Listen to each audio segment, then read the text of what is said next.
他丢出去没有？看不到我啊！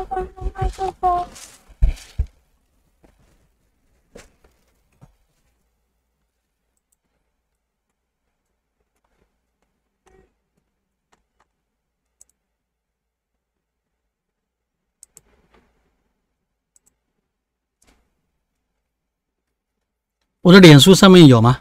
没有，你要自己填，然后等一下留言会在这里，然后你可以用这边回复。哦，不要回复，你就直接回答这样。脸书要走哇塞，脸书总要写一下吧？好，我帮你转贴。快点，我送出去。现在已经开始了，30分了。30秒吧。你麦克风放那个位置，你的灯呢？灯哦，你说麦克风要换位置。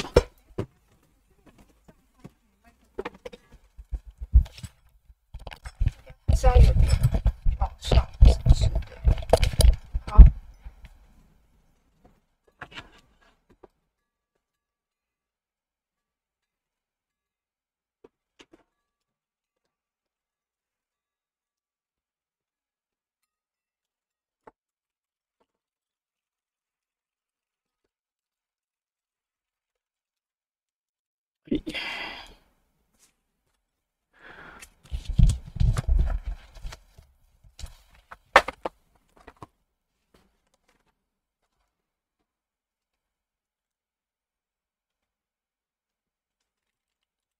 我看不过。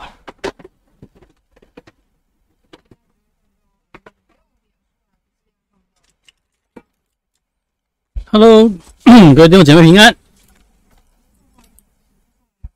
上来，只是我看不到，我还看不到我啊。好，各位弟兄姐妹平安。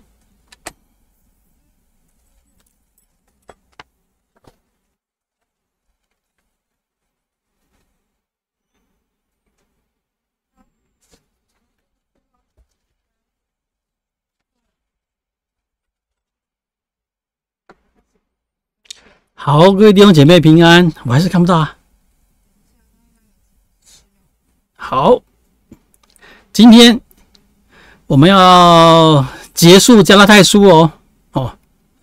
加拉太书第5章、第6章，接下来我们就要查旧约了哈，只是还不确定哦。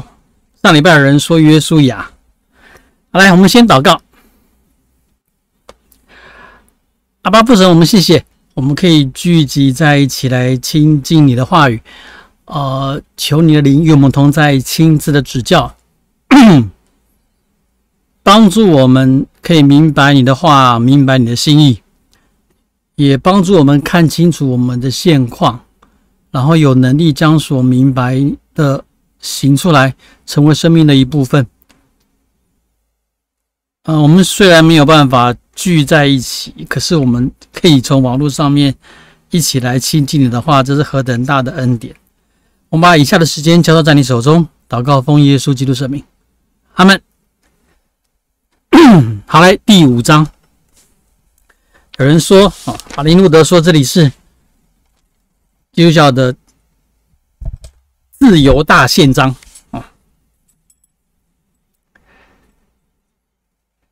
第5章一开始，基督释放了我们，叫我们得以自由。事实上，它这里就是自由这个字的名词跟动词，释放名词跟动词，动词把它翻译成释放使自由。基督释放我们，叫我们得以自由。我们可能不必去论述那个自由的现代意义或者什么什么，我们回去保罗他只是要讲一个概念，他是说他把那个如果想要去遵守律法的一切的规定，他把那个当作是一个辖制，一个恶，后面写讲的恶的辖制他说，所以我们要站稳了，不要再被奴隶的恶辖制住了加拉太书我们一直以来就有做一个提醒，保罗是针对这些外邦人基督徒啊，外邦基督徒的论讲啊，他没有贬低摩西律法的重要性，因为这个对犹太人来讲是非常重要的。现在问题只在于这一些犹太人基督徒在要求外邦基督徒也要像他们一样去遵守律法。讲遵守律法是好的讲法，其实保罗要对付的并不是一些主张遵守律法的人，保罗在对付的是一些主张遵守律法一些表象规定的人。比如说像很清楚这里是在讲的是行割礼，一个可能没有明白讲的就是那个食物的律例，犹太人有分洁净不洁净这些食物的律例，因为一个犹太人在社会上被分辨出来你是犹太人，最明显的就是这几点，就是行割礼，然后在吃的时候在意洁净不洁净，然后不然就是守节期安息日或是犹太人节期，就这一些表象的规定是这些敌对保罗者他们很在意的。他们鼓吹，他们认定说，你们这些外邦基督徒，如果你们要成为上帝国的百姓，上帝的子民，那还是一定得行割礼。我还当着。好，所以这里第2节，保罗说，我告诉你们，如果受割礼，基督就与你们无益了。然后我再说一次，指着那些受割礼的人再说一次。其实我们如果要看下去的话，一定要知道说，保罗从前面就一直在讲这里等于是做一个快做结论要结束了，这是做结论的你们如果是认定自己受割礼认定自己得要受割礼，那基督为你们做的一切就没有意义了，你们就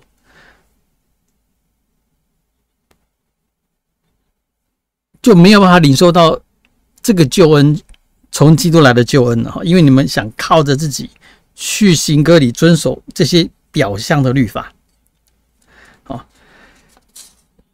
然后保罗说，我再讲一次我也一样，我这里再讲一次，一直讲再讲一次，这些受割礼的人就所谓的，如果照理来讲就是犹太人，犹太人行割礼，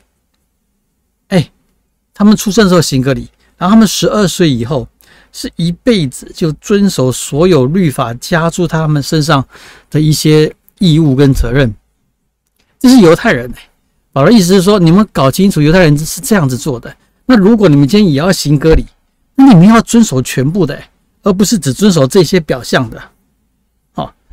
他说，我在指着受割礼确实的说，他是欠着行全律法的债。你们得要跟犹太人一样遵守全部的律法。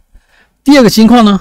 第二个情况是，你们这样做了以后，是靠律法称义的，就与基督隔绝了。与基督隔绝，而且是从这个恩典就坠落了。基本上，我们和本跟和修都是翻成与基督隔绝了。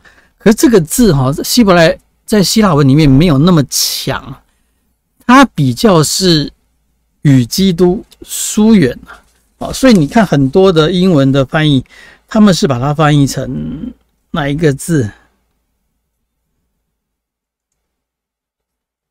alienated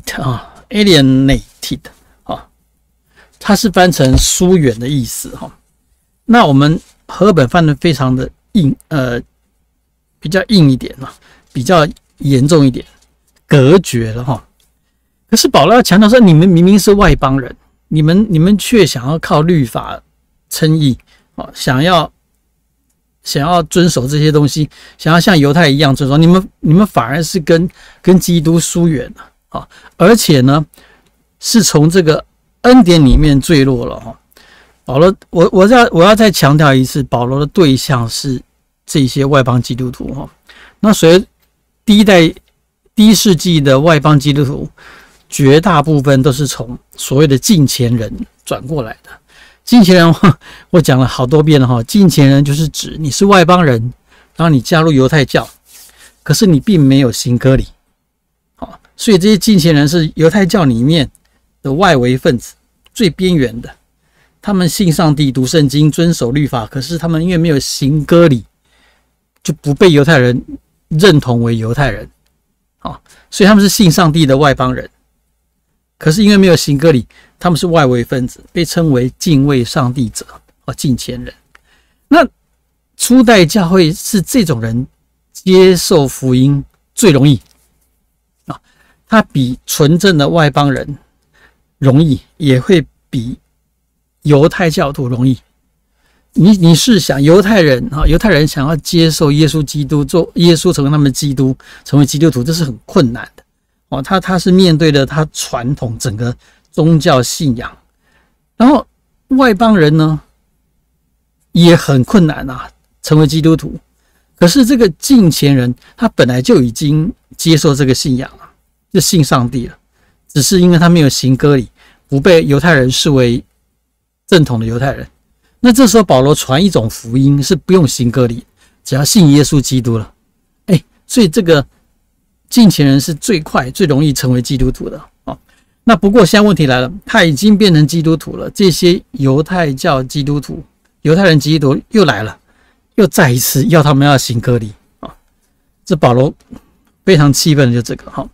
所以到今天第5章的第3、第4节，保罗做了一点小结论：你们如果想靠行割礼称义，那你们要搞清楚，你们有义务遵守全部的律法因为犹太人是这么做。第二个，那表示你们跟基督已经隔绝了，就是疏远了。第三个，你们在上帝的恩典中就坠落了白白给你的恩典，你们就不要了。所以保罗第5节就做出这样子的一句话的小结论：我们是这样讲的第5节，我们是靠着圣灵，凭着信心等候所盼望的义。这个翻译是很准的Through Spirit, by faith, await, eagerly await 非常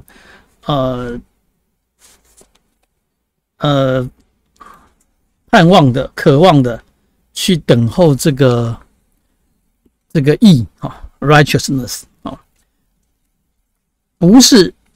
不是借着律法之功我们和合本一直翻译不是借着行律法，可是它是一个名词不是借着，它是2个名词，不是借着律法的工作，而是靠着圣灵，然后by faith 凭着信凭着信。所以这里的翻译你还看不出来这个信是指什么信就是说我们传统上这个信是指人相信耶稣基督。我说过，保罗信观说这个信是指耶稣基督是信实的，耶稣基督的信实。其实这2个我认为都可以所以第2节和合本就翻出他的神学进去了然后原来在基督里受割礼不受割礼，受割礼不受割礼全无功效就都没有，都不是重点，唯独使人发生仁爱的信心才有功效。这里就把那个信是连接到人上面去了第6节有很多不同的翻译，和合本跟和修是直接翻成唯独使人发出仁爱的信心才有功效， it counts 才有用的。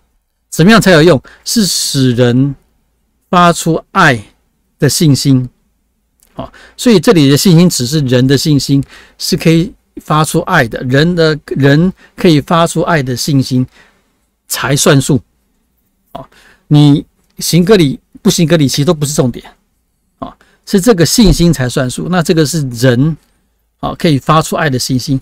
可是其他译本不是这么译的啊。思高本天主教圣经是说，唯独以爱力行的信。没有讲是谁的信哦。他说唯独以爱力行的信，或者说唯独被爱激励出来的信。这是思高本天主教的圣经。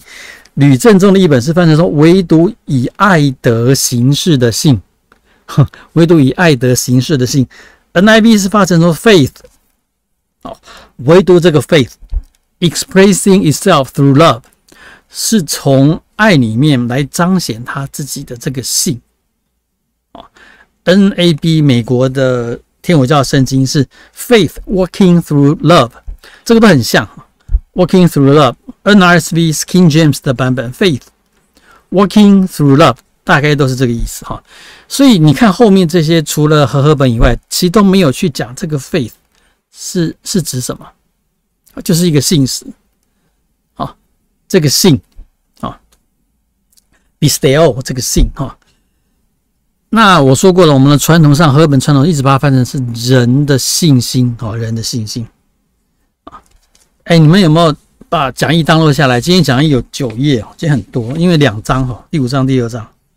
好，这里从第1节到第5节，不知道有没有问题第一节到第5节的概念其实非常清楚啦。保罗很清楚的就是说，这个是自由，我们不再被遵循律法这个概念辖制住了，它是一个恶一样加在我们身上，我们已经挣脱这个恶了。耶稣基督的恩典，这是上帝白白的恩典，不要再被这个辖制住。外邦人，你们不需要，你们不是犹太人。这边再强调一下整个加拉太书的重点的概念，就是在耶稣基督救赎的这个启示还没有来临之前，犹太人是生活在没有耶稣基督的启示之前，犹太人必须借着律法一样是 based on 是基于上帝的恩典。真的不要把犹太人想象成他们是想靠行律法得救，不是，他们是靠着上帝的恩典得救，可是律法是他们所依靠的律法是他们所可以去实践的所以遵守律法可是连有律法这个事情都是上帝的恩典所以一样都是上帝的恩典，可是他们是借着遵守律法。那耶稣基督的启示来了以后，一样是上帝的恩典，可是是借着耶稣基督所以耶稣基督跟律法是作为相称的。那耶稣基督这边代表的是信的系统Pisteo 这个信的系统，可是以色列他们所遵守的是律法的系统所以这边是耶稣基督，这边是信，那这边是律法，都得要实践。我今天即便是基于上帝的恩典，然后借着耶稣基督，借着信，我仍然要实践我的实践出来的就是其实基督的实践其实是像律法所规定的那些行为，只是不一样的地方在于，因为律法是规条式的，所以当你要遵守律法然后行出这些行为的时候，你容易变成是规条式的，所以是什么可以做，什么不可以做，什么该做，什么不该做，类似是容易变成规条式的。可是你因着耶稣基督的这个系统，你的一样的好行为，可是却不会是规条式的，所以这里才会有自由的概念跑出来所以你不是在乎你该做什么，不该做什么我一直强调，上帝不是在乎我们该做什么，不该做什么，上帝是在乎我们为什么做什么，跟为什么不做什么，这是可以论证，这不是规条式的。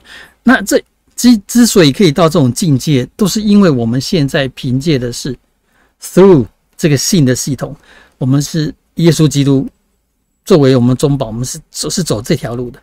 你今天要走律法那条路，你就无可避免会变成规条式的，很容易走成规条式的。当然很强的，还是可以去遵守律法的精神，而不限于那个规条啊，不被那个律法辖制，他可以走自由。可是真的是少数啊，就是从律法的那个系统出来，却不会被那个规条是辖制住，那真的是少数。那这里耶稣基督以后，我们基督徒就不再强调规条式了，因为是整个耶稣基督啊。我们看保罗后面的论述哦，就会更清楚这个概念啊，更后面论述更清楚啊。从第7节开始，刚我们第5节就停了哦，到1到第5节。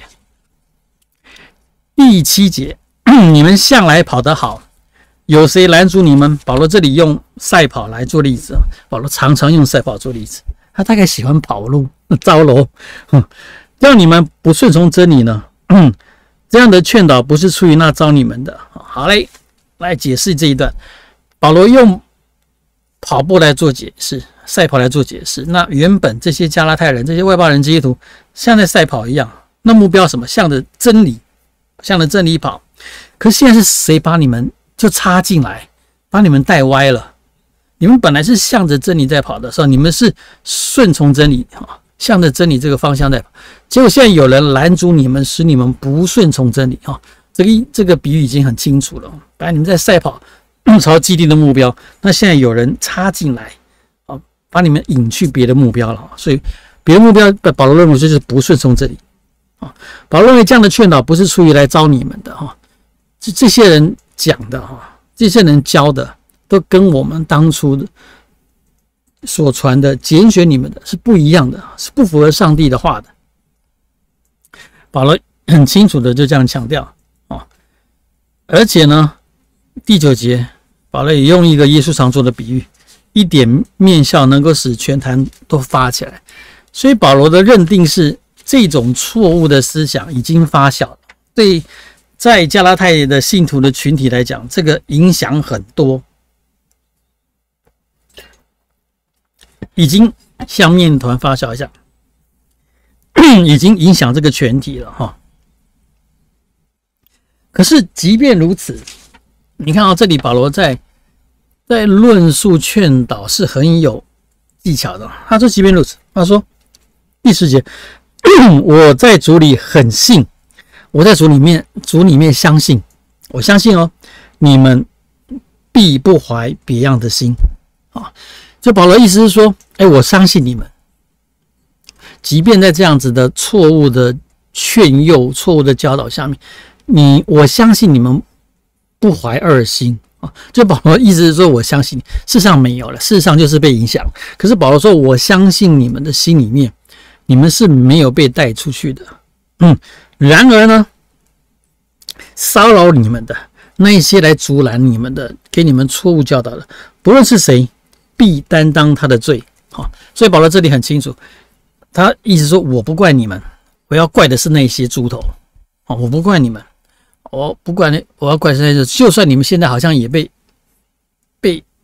引导离开正道了，就已经不接受我原本教导你们的，可是我仍然相信你们。我认为你们那个不用负这个责任。这个责任应该是这些把你们带歪的人的责任。而且呢，他怎么看那些带歪他们这些人？保罗说，他说，弟兄们，我若仍传割礼，我仍旧传割礼，为什么要受逼迫呢？如果是这样，那十架讨厌的地方就没有了。和修改成十架绊倒人的地方就没有了。这里保罗似乎在讲，这一些仍然在传扬割礼的人，他们有一点是在回避十字架会带来的麻烦。保罗是这样看他们的啦，不代表他们真的这么想。因为这个在11节这个讲法，如果这样解释的话，在第6章那边有第五章结束那边有明证，第5章还是第6章，反正后面保罗有直接把它讲白了。就是说保罗认为说，你看我传讲的是十字架的福音，可是我却因此遭受很多的困境跟苦难。那这些人他干嘛传讲割礼呢？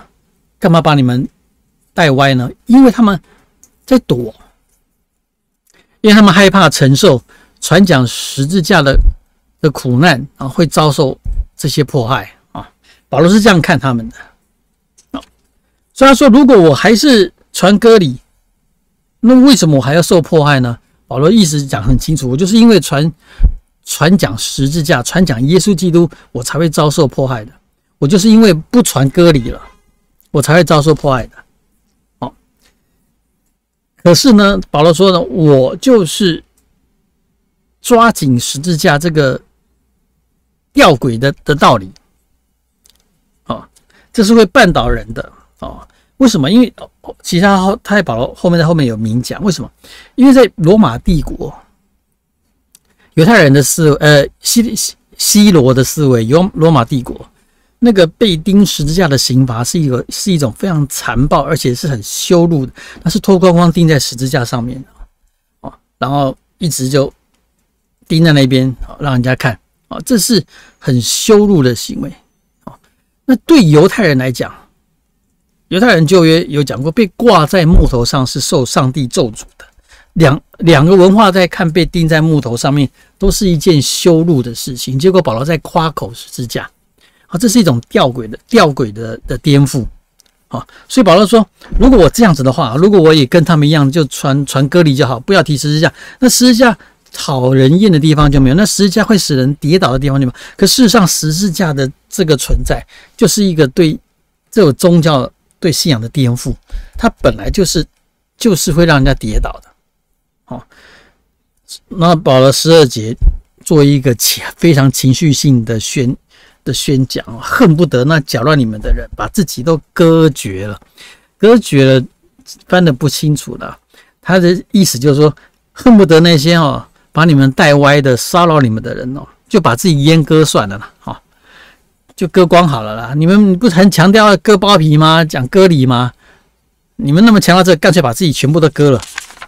这是保罗非常严厉的一个对决。你们那么喜欢强调割礼，干脆把自己全部割掉了。看保罗多恨恶痛绝，可以吵到这么严重，也很非常的干脆，就是已经骂人了，已经做人身攻击了。你们干脆把自己阉了。13节又进入自由的概念，什么是自由？我们会说，只要是我喜欢，有什么不可以？就是自由。我想做什么就做什么，就是自由。什么是自由？只要是不是我随心所欲做我要做的事情。如果我能够，我可以，不要说能够，如果我可以随心所欲做我要做的事情，那就是自由。可是保罗在讲的自由不是这个概念。他说13节，保罗就更进一步去思考什么是自由。你们蒙召是要得自由，只是不可将你们的自由当作放纵情欲的机会，总要用爱心互相服侍，因为全律法都包在爱人如己这句话之内了。所以保罗其实很负责任的去探讨自由，因为自由很容易像我刚刚讲的，只要是我喜欢，有什么不可以？我可以随心所欲做所有我想做的，注意听，我想做的事情。所以可是保罗在讲自由的时候，他去强调的是什么？他是强调的是用爱心互相服侍，要爱人如己。这旧约在讲那个爱邻舍如同自己，所以他这里怎么检视自由？他用爱来检视自由和放纵的差别。那这种爱，它是从旧约的那个爱邻舍如同自己的概念来看的，这里就其实可以去理解成那个对自我为中心的一种挑战。保罗认为真的自由是来自于圣灵，所以他是出于对自我的另外颠覆的看法。所谓的放纵是什么？放纵就是体贴自我，以自我为中心，我想怎么样就可以怎么样。可是呢，这种以爱为出发的自由，就是敌对这种以自我为中心的表现。你只要是自我为中心，你当然人都以自我为中心，到最后就会像保罗这里讲的，你们会到一个地步会相互自咬，相咬相吞，有没有？第15节，你们要谨慎，如果相咬相吞，只怕要彼此消灭了。为什么会自由会跑去相咬相吞？如果你是以自我为中心那种放纵的，就是到最后只有互相吞咬了，因为每个人都以自我为中心嘛，所以保罗要讲的自由，他重新去用爱来解释的话，来检视的话，就不是往这个方向去的，要顺着圣灵，而不是顺着肉体的情欲。再一次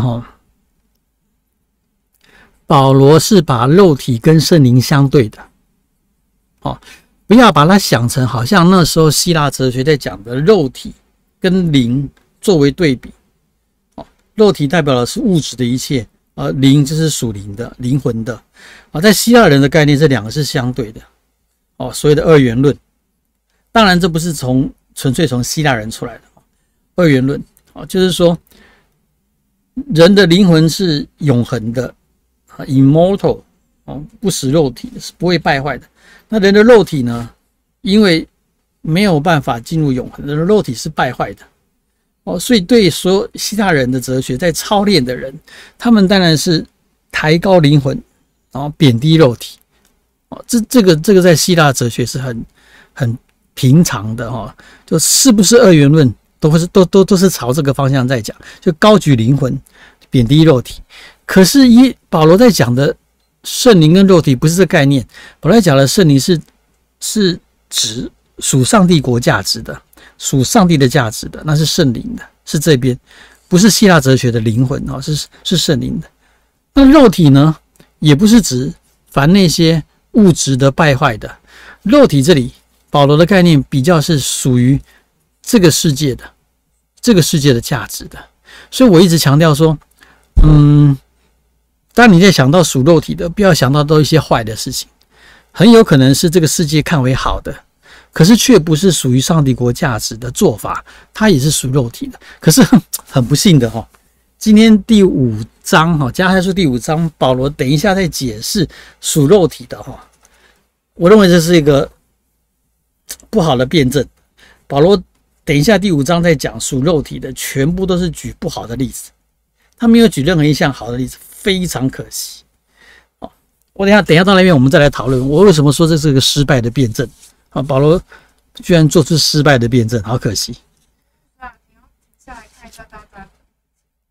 好，看一下问题。我觉得自由不是能有做什么的权利，而是不做什么的权利。很好因为在讲这个概念其实做什么的权利跟不做什么的权利是可能在逻辑上是一样的那都多做一层论证而已那时候的人那么有自我意识以自我为中心在做事情想事情，跟是不是具备自我意识可能不是那么直接关联因为我们在讲说自我意识，那还真的是18世纪以后所强调出来的人之于群体人之于群体的那种自我意识。那可是在讲自我为中心的时候，是指那个我跟他者的关系比比较不是我跟群体的关系哈，就是说我就算是一个很在乎群体的人，我仍然还是有以自我为中心的概念。好，我认为保罗这里来讲是以自我为中心，倒不是那个有别于群体的那种自我意识哦。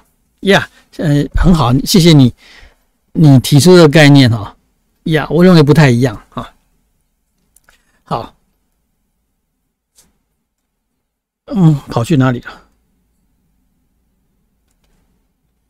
呀，就是保罗回头再讲那个肉体的跟圣灵的啊，属肉体跟属圣灵的哈。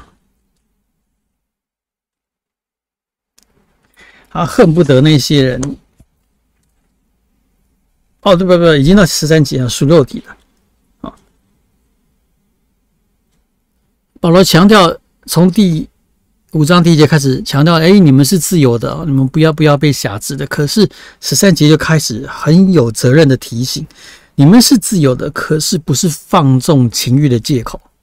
哦，那他的论证很清楚的，就从那个是不是以自我为中心来做论述了哈。因为要爱人如己，就没办法是以自我为中心。哦，爱人如己得是会像潘华所讲的，以他者为中心。爱邻舍如同自己嘛。所以是会以他者为中心在看这个事情。所以保罗接着就论述的就是圣灵。你看我说16节，你们当顺着圣灵而行，就不放纵肉体的情欲了，因为情欲和圣灵相争。我再讲一次，这里的情欲肉体跟圣灵相争是有别于希腊哲学的二元论，不一样，不是在讲那种希腊哲学二元论是肉体是有限的，是败坏的 mortal 的，没有意义，没有用的，没有价值的。可是灵魂呢，人的灵魂却是无限的灵魂不灭，灵魂是无限的是真正是有价值的。那个是希腊哲学的二元论，或是即便不是二元论，其他希腊哲学的一些学说也是高抬灵魂，贬低肉体的。那这里保罗在讲的情欲肉体跟圣灵相争，不是在讲这个圣灵跟情欲相争，这两个是彼此相敌的，使你们不能做所愿意做的事，但你们若被圣灵引导，就不在律法以下了。保罗在语汇的选择上面有点奸诈，讲的是肉体，讲的是那个情欲，可是呢，结论是说，如果你们被圣灵引导，就不在律法以下了。他直接把它等同于你是在律法以下的，就是在那种讲肉体的，讲情欲的这被犹太人听到不气死可是我在讲了我们必须要清楚，在加拉太书里面，保罗在论述那些敌对他的人的教导，并不是整套的律法整套的摩西律法。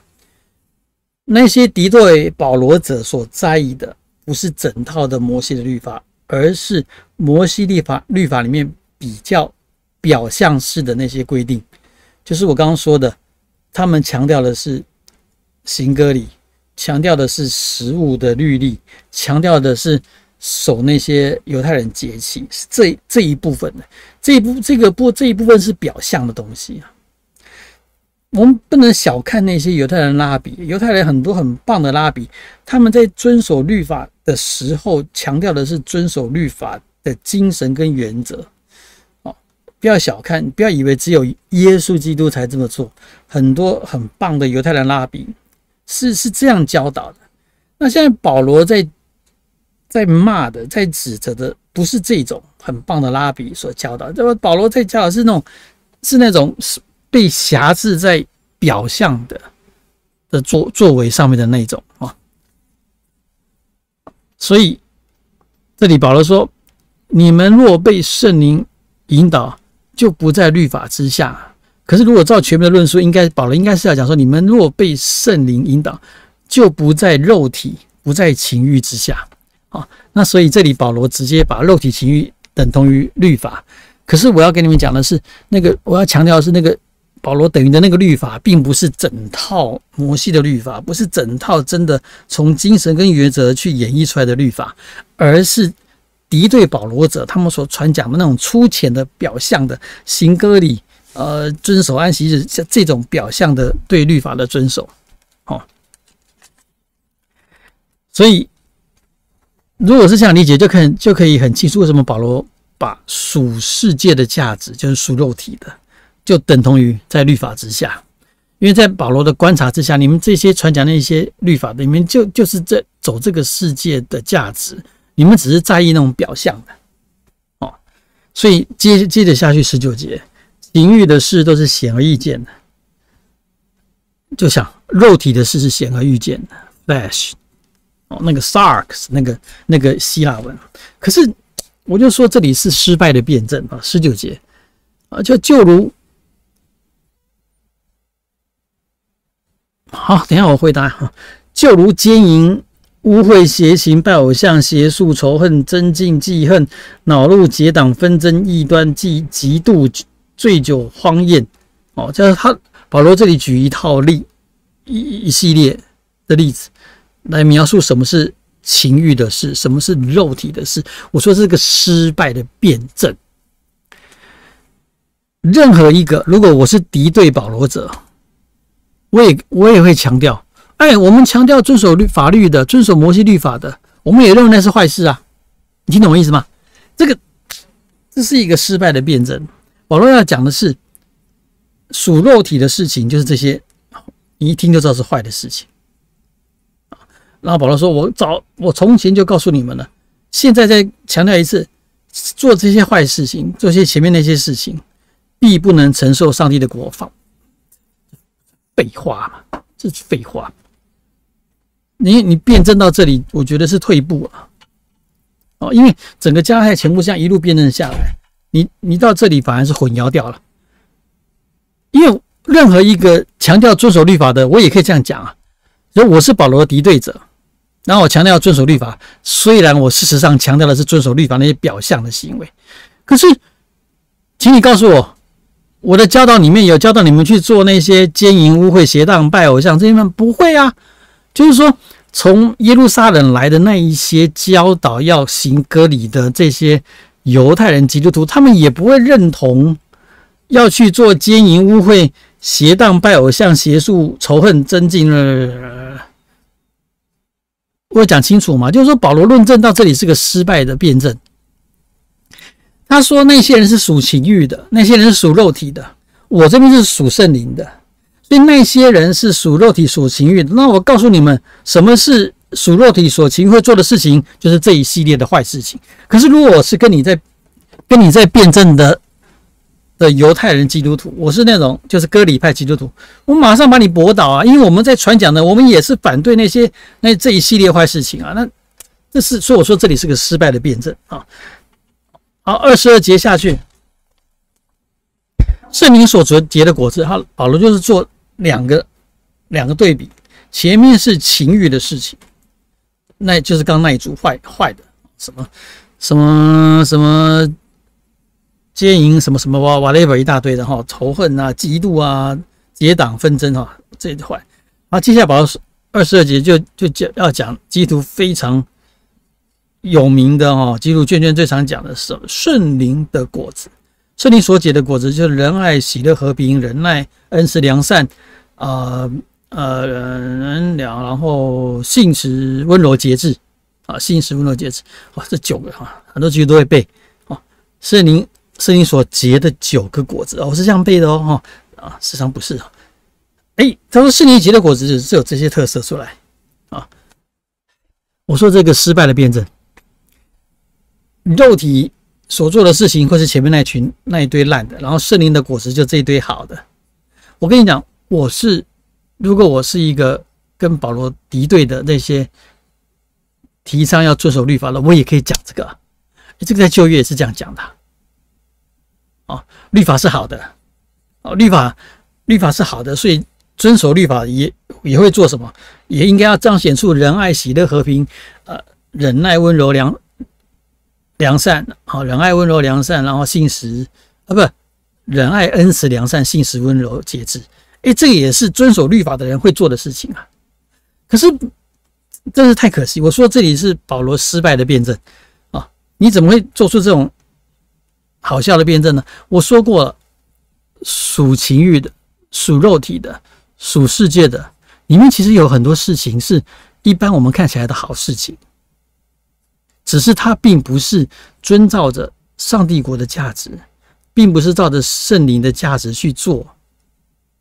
好，所以我才说不是做什么事情的问题，而是你是为什么做这个事情，那个动机是什么？我认为是从这里去分辨什么是属圣灵的，什么是属肉体、属情欲的。可是保罗他明明在其他地方有这样子的，别的书信、其他教导有这样子的分别出来，什么是属上帝国价值的，什么是属世界价值的，所以这边是属圣灵，这边属肉体。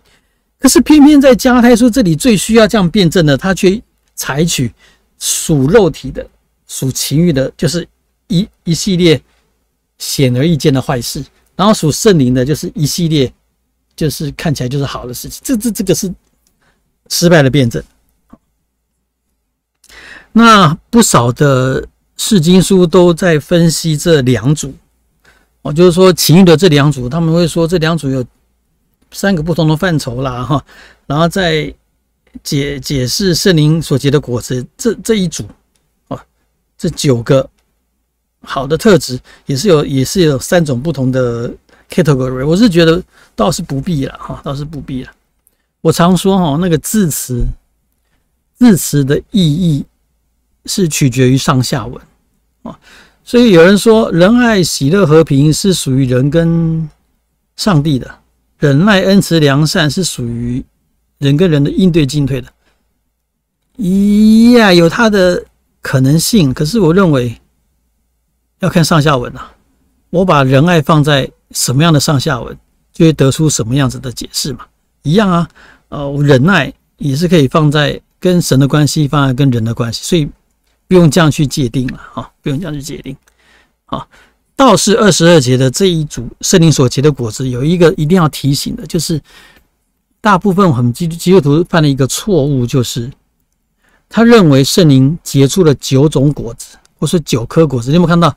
有时候我们在做美编、美工、美编，在做一些图案或是美术设计的时候，就画一棵树，然后上面有果子，那果子上面就会写仁爱、喜乐、和平看一下，然后画出9个果子这就是一个错误的理解就是说圣灵所结的果子在希腊文它是一个单数它不是说圣灵结出许多果子复数，然后其中有仁爱、喜乐、和平、仁爱、恩慈、良善温柔、信实、温柔跟节制，不是。保罗概念不是这个意思，保罗的概念是说圣灵结出一个果子，那这个果子会有下面这9种特性用这9个特性来做比喻，就圣灵的果子其实是有很多特性的。那保罗写出这9种来做一个代表出什么叫做圣灵的果子。不要想象成圣灵会结出许多不同的9个不同的果子，其中有一颗叫做仁爱，有一颗叫做喜乐，有一颗叫做和平，有一颗叫节制，不是这个意思。因为这个意思会出事啊，这意思会解释成会变成说我陈少航我很良善，那我这良善就是圣灵结的果子我可能不节制，可是我很良善呢我可能不信实，可是我会忍耐No， 这里不是把圣灵所结出果子的这些特质切开来看，他意思是说圣灵结出的果子会有这一些特质，所以你这个人如果只有良善，其他都没有，你也不要那么快说你是圣灵结出来的果子。你的生命里面被圣灵结出来的果子，你生命里面的这些特质是圣灵所结出来的果子，你不用那么快讲其实是一个集合，一个全部都有的，才像是从圣灵结出来的果子。你知道这个人的本性啊，我讲是本性哦，不是圣灵结出来的果子。人的本性本来就有一些人是比较良善的，那有一些人是比较公义的，一就是一，二就是二，绝对不让你可以混淆的，这是人的天性。有些人比较勇敢，有些人比较柔和，比较宽容。可是他要讲的是圣灵所结出过来的会是一种综合，会是在每个面向都是一个良好的进步或是呈现。他说这个是圣灵的果子。所以我这22节只是要提出来说，我们容易犯的错误就是说把它切割了。圣灵有9种不同的果子，以后改掉哈。以后你们教会的每边的图案不要再画一棵树有9颗果子了哈，画一颗果子有9个不同的特性啊。这是圣灵的果子哦。所以要问，你们有没有结出什么圣灵的果子啊？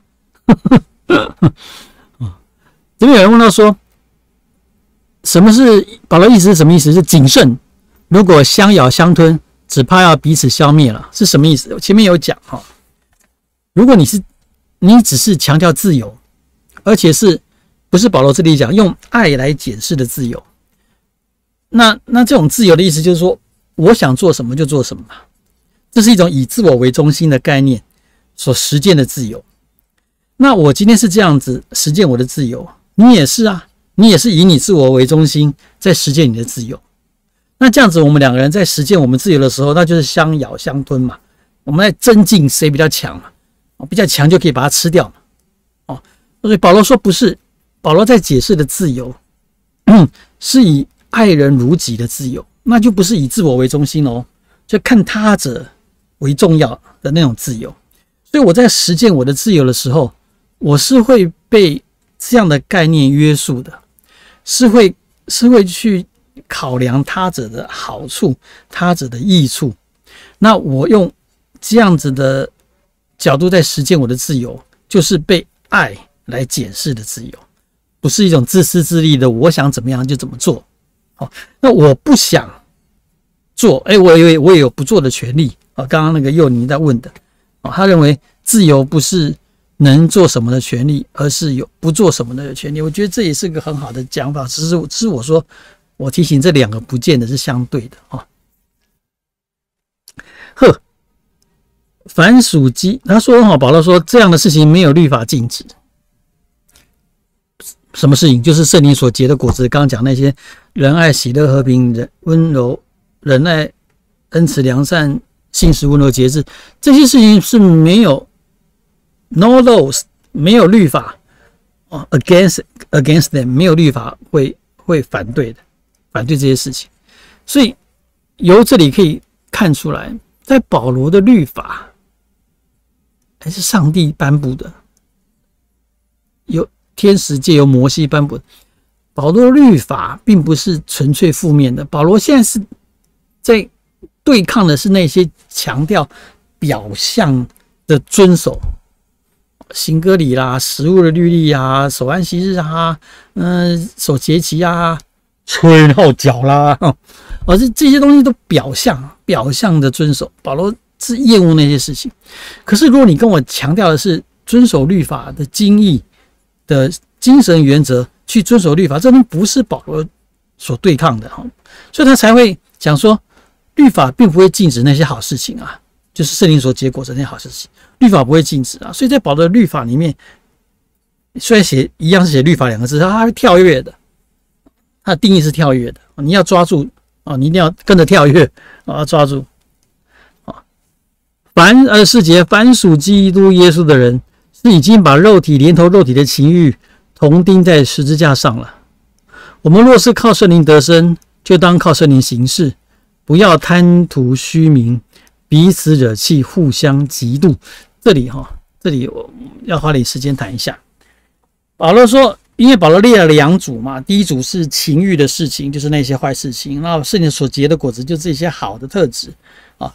凡属基督耶稣的人，是已经把肉体连同肉体的邪情私欲同钉在十字架上啊。所以这边强调了十字架的概念，强调出来了。十字架是钉没有错，是钉人没有错，可是呢，在保罗的图像里面，他做的例子里面，属基督的人，耶稣基督是被钉十字架的人，那属基督的人呢，也会被钉十字架哦，是把自己的肉体连同肉体的邪情就钉在十字架上了。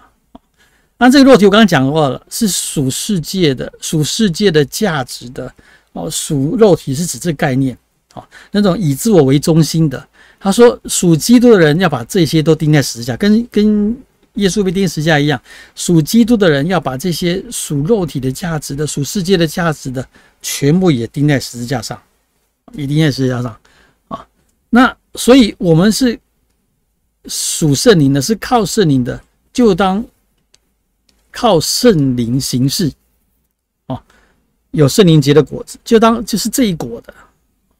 他说不要贪图虚名，彼此惹气，互相嫉妒。这里有一点天外飞来一笔的结论。在讲前面这些怎么会讲到最后讲说不要贪图虚名，彼此惹气，互相嫉妒？明明不是在讲属肉体的跟属圣灵在对抗吗？怎么讲到后来是用这3句话来做结论？说不要贪图虚名，彼此惹气，互相嫉妒。我认为保罗是有这种想法的。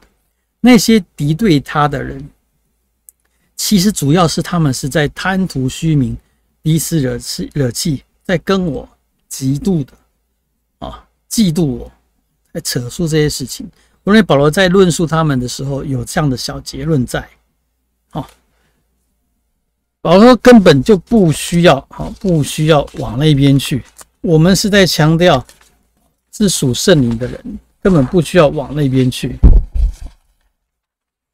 等于说，其实第5章是结束在那2组的对抗，情欲的事情跟圣灵的果子，而且强调圣灵的果子并不会跟律法相冲突啊。他说律法不会有律法禁止这些事情。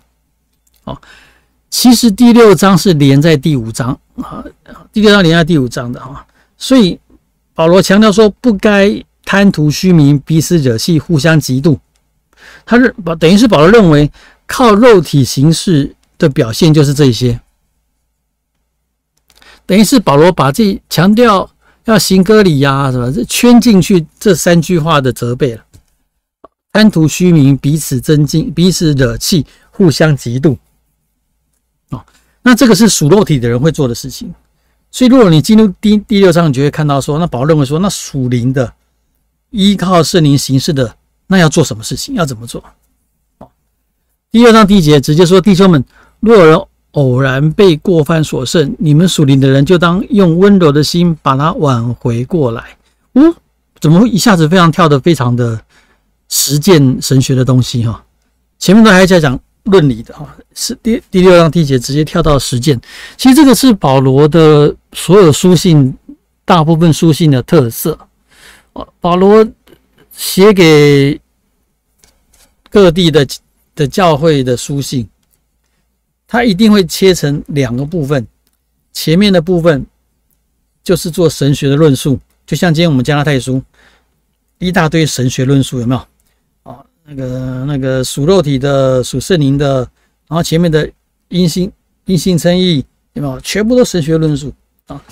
如果保罗神学论述讲清楚了，讲到一个阶段，一个康章讲清楚了，他就会进入生活的实践。所以记住这个才是，这是应该教会应该有的概念。教会要强调的应该就是教导，然后跟生活的实践。最重要的，这才是最重要的基督教的群体所要在意的。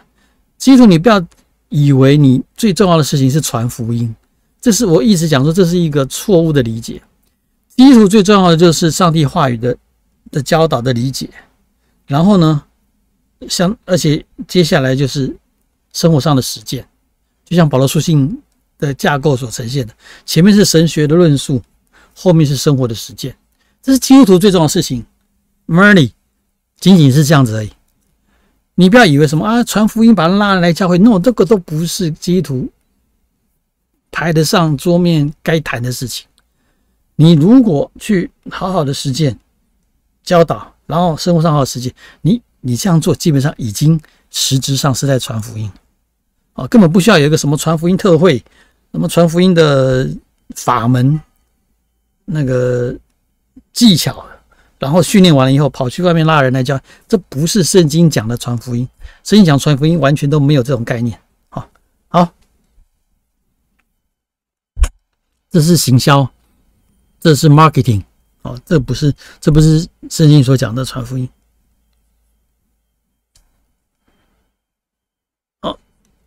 所以马上是生活实践，弟兄们，如果你们弟兄姐妹有人偶尔被过犯所胜，你们属灵的人就当用温柔的心把他挽回过来啊！这就是如果你自身是属灵的人，而不是属情欲的人，你们得要这样去做。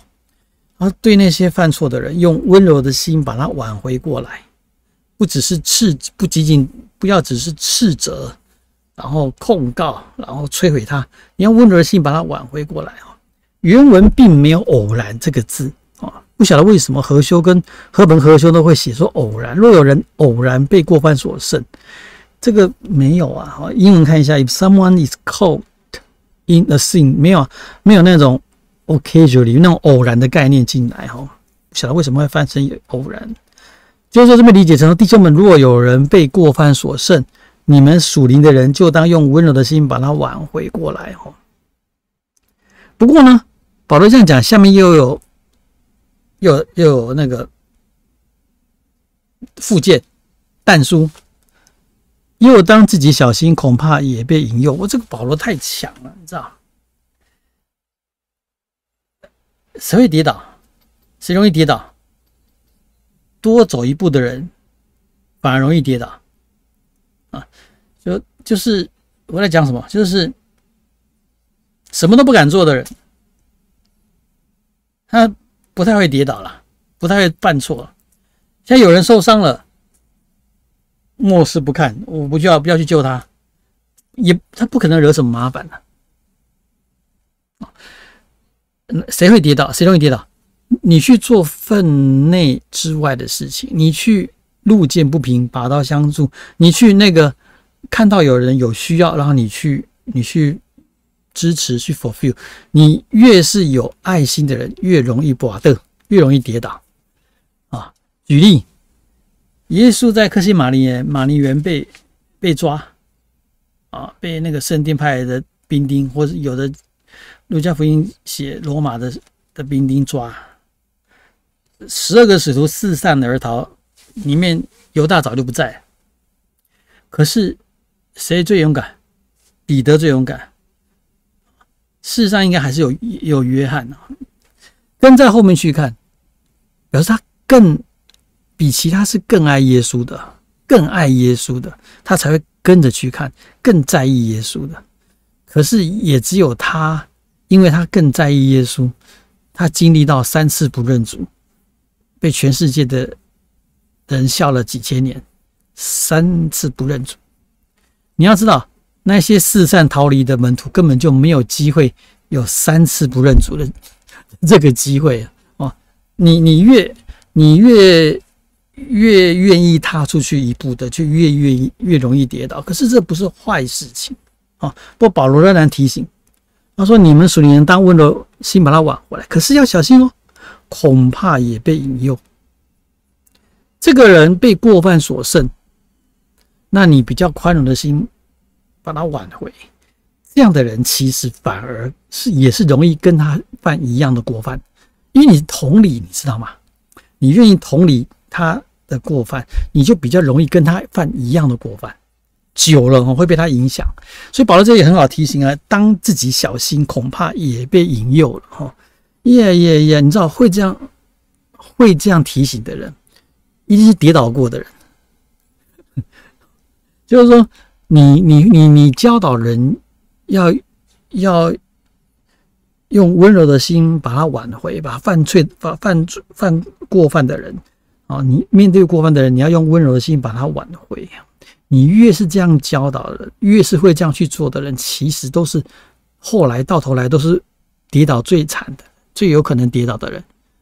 所以他应该是有这样的经验，他才会做这种提醒。当小心，恐怕也被引诱。你们个人的重担要互相担当，如此就完全的基督的律法。什么律法？爱人如己，彼此相爱，爱人如己。所以保罗很具象、很实在的举例，什么叫爱人如己？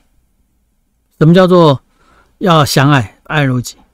如果我讲到或是基督徒在宣讲，就一直讲你们要爱人如己，要彼此相爱。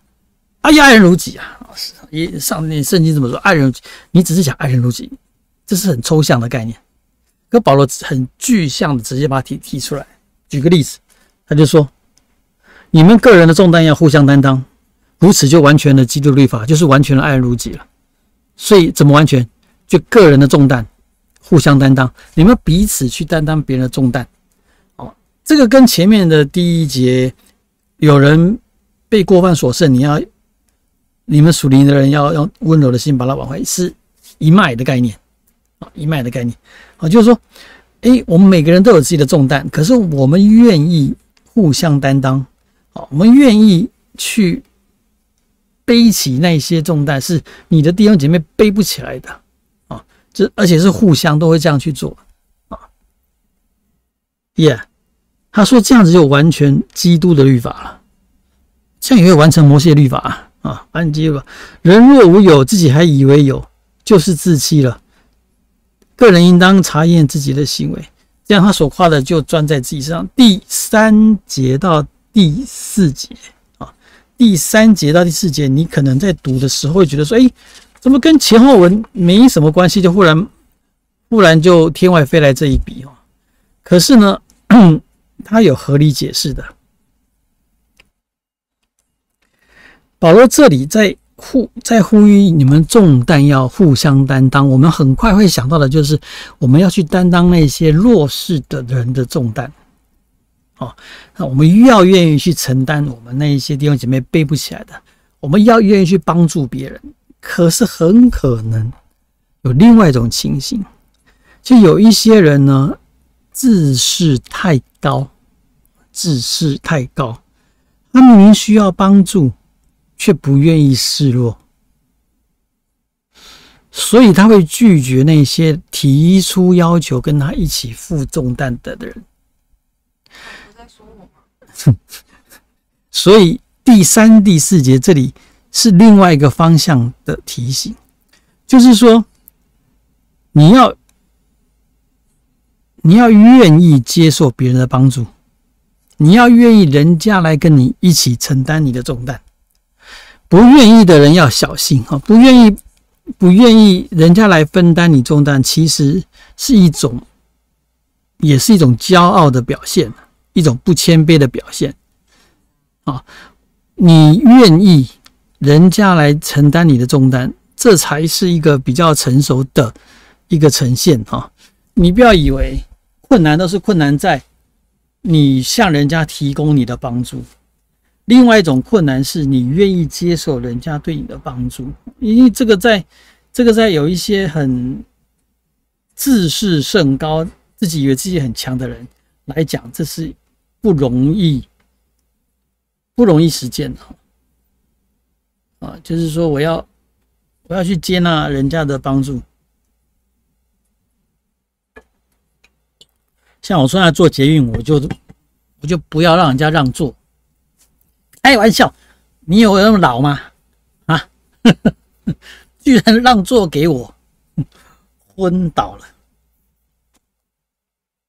这是我的骄傲跟不谦卑，我就给他坐下来就好了，对不对？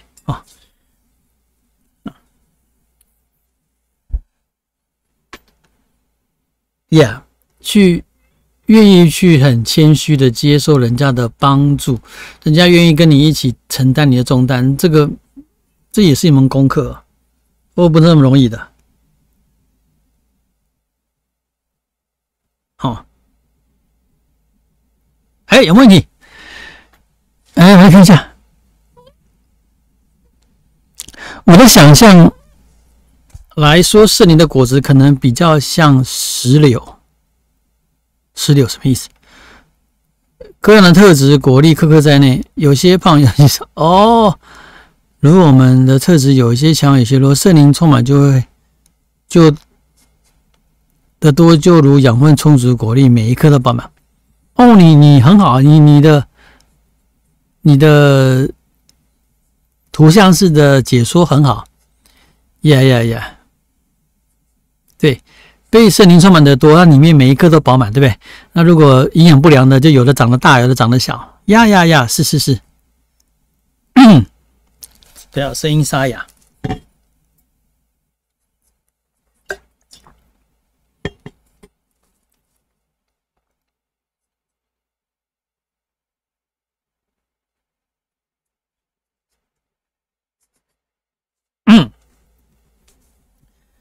我刚刚有提到保罗非常谨慎的做一个提醒，就是说那一些愿意，他本来要求大家要有温柔的心，把犯过的人挽回来，然后他提醒要小心，不要被引诱。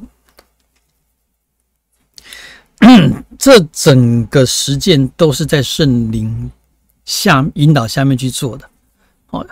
就是说，保罗厉害的地方在于他在讲圣灵并不是很抽象，他就直接在这个人可以实践的事情上面呈现出什么叫做圣灵的充满或者圣灵的引导。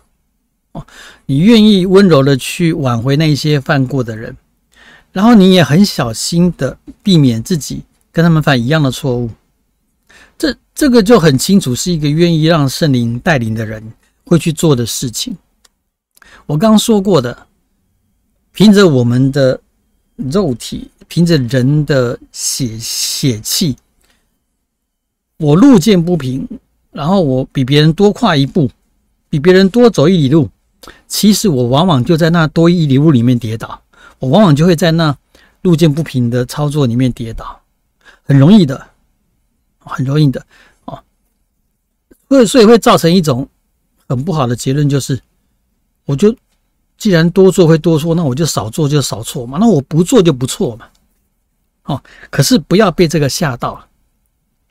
我们就算已经多做了，所以多错了，我们结论并不是所以我不做就不错，不是，结论应该像保罗在讲的，我多做，可是我要小心谨慎，在我所多做的部分呢，我不要反而被引诱了。今天发生一件事情，因为那个淮南市场又爆了，对不对？40-50个，然后陈时中去，然后宣布说中央要跟地方合作，真的是陈时中真的是一个很谦卑的人，他直接可以说中央接管，这样就好，因为柯文哲根本就办不来嘛，跟他讲法是合作。那这个时候呢 ，Freddy。不是，这时候柯文哲就讲一些废话，真的是废话。然后 Freddy 就忍不住就插嘴，然后就说你讲的是废话。结果就被一个淮南市场的那个什么那边的人反呛，然后呛得很难听啊，什么，你是万华的立委，你有关心过我们吗？王菲我投你，你屁，我才不相信你投他哦。就是这就是个例子。Freddy 林昶佐其实他不用多讲的，他多做了他比大家都很愤慨，大家都知道柯文哲没做只会耍嘴皮子，大家都知道。可是你多讲你比别人多做一步，你多讲，你反而遭难，你反而被他的柯粉呛，而且非常难听的呛。所以以后不要讲吗？不是。要小心谨慎，要小心谨慎。就像保罗这边讲的，就是说你要比别人多做，可是多做的人你自己要小心谨慎，免得在你所多做的部分呢，反而是会跌倒的反而是会遭受麻烦的这些人说 Freddy 说林长佐没有关心这些市场的人，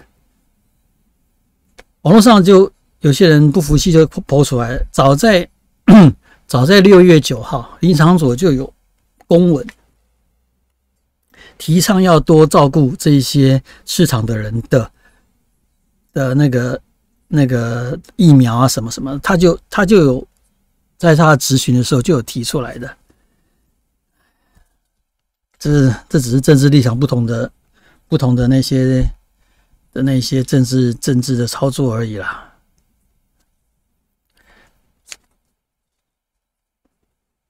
好，你们看得出我的政治立场哦。好，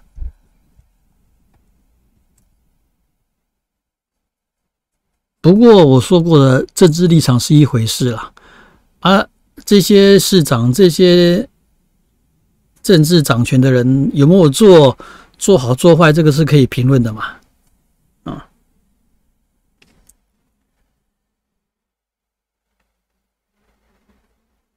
然后我觉得台湾真的有很多假讯息，更有人说带风向的人，一些错误的讲法，然后马上就可以把人家心都掳走了。像陈时中今天说要普筛，国外今年都要普筛，开始有人就说，我看到流传了，你看1年前人家就喊普筛了哈，现在终于太晚了，我喊你个大头鬼了。现在为什么需要普筛？那是因为 Delta 的关系嘛。1年前需要普筛个大头啊，全部在控制中，那个原本的做法就可以了啊。现在是因为 Delta 太强了，现在的情势不一样，所以用不同的做法去对付不同的情况。然后就有一些真的是没脑的人，就直接说1年前就叫你普筛，没有思考，没有仔细思考的人。就过去了，就直接被带走了，就完全跟保罗今天讲的，你们这些不是原本是向着真理、顺着真理在赛跑的人吗？是谁把你们阻拦了？哎，假讯息把你们阻拦了哈。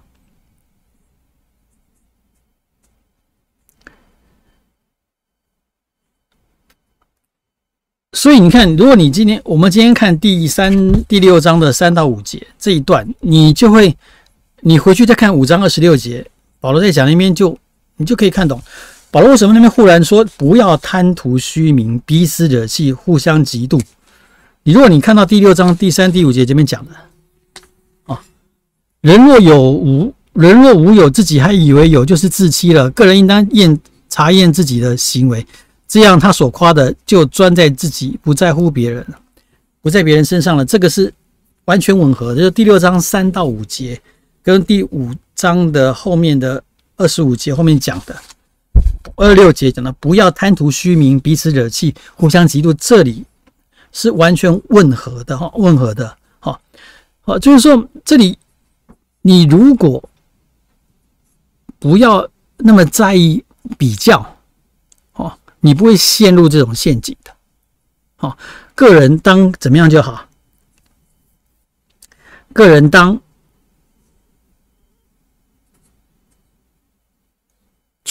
所夸的就专在自己，不在别人身上。所以这也是个提醒你，保罗提醒这些弟兄姐妹，你们做你们该做的事情就好，就不会被拿来比较了。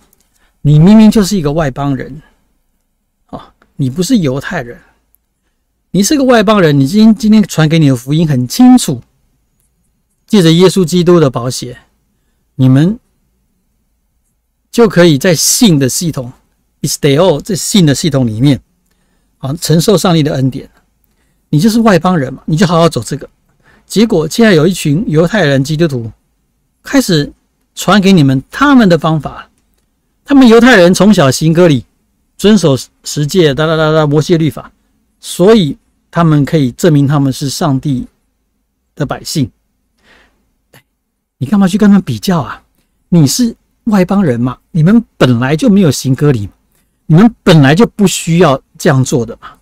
今天已经把这个福音的本质告诉你们，你们就往这边走就好了，不用跟他们竞争比较，然后比一比好像哎呦我没割好像怪怪的，不用好，所以你会发现保罗第6章的1、3节，回去看第5章26节是吻合的哈。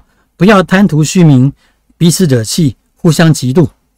那这里也等于保罗在讲这一些犹太人基督徒，他们就是这样子，贪图虚名，彼此惹气，互相嫉妒。你嫉妒我保罗啊？好，第七节继续下去。忘了讲第6节。第6节才是我今天讲了好几次天外飞来一笔，第6节才是真的天外飞来一笔，完全跟上下文的文脉没有关系的第6节。在道理上受教的，当把一切虚用的供给施教的人。好，怎么忽然就天外飞来这一笔啊？因为前面在讲的是那些什么什么，然后第5节，因为个人必担当自己的担子，这里没讲哦。然后第4节，个人应当查验自己的行为，这样他所夸的就专在自己，不在别人。哦，在讲的就是不要增进，不要比较什么。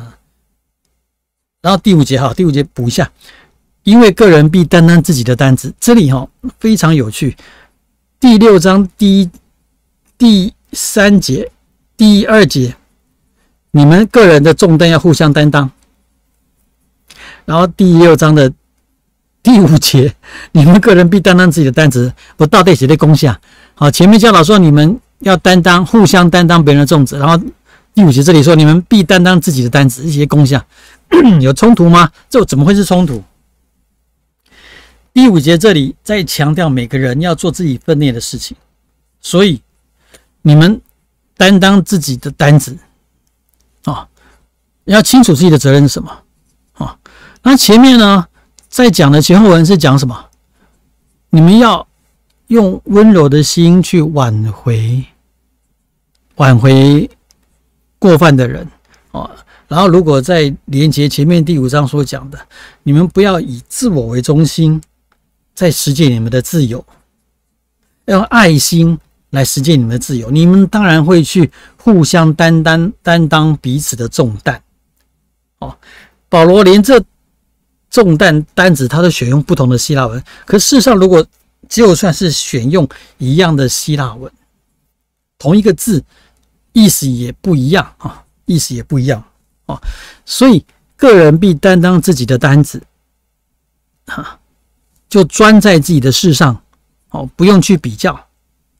可是呢，在那种彼此相爱，在那种爱人如己的概念下面，我们在担了自己的重子的同时，也要去顾及到你们弟兄姐妹中有担不起来的，所以我们就要互相担当别人的重担。基本上是没有冲突的啦，没有冲突了。可是为什么第6节跑出这一句？那在道理上受教的，当把一切所需的供给施教的人，怎么忽然跑这一句？这个其实在犹太圈是不用教导的，在犹太人圈是很平常的事情。就这些拉比、这些教导的人，都是有人供养的。就是他们犹太人会去供养这一些教导的人。这在各种民族、各种不同文化也都是这样子啦。有没有？就是中国的以前的就是束修而上，对不对？对那些私塾老师束修而上，准备肉条肉干，对不对？就是说他们会去负担这些教导者他们生活所需。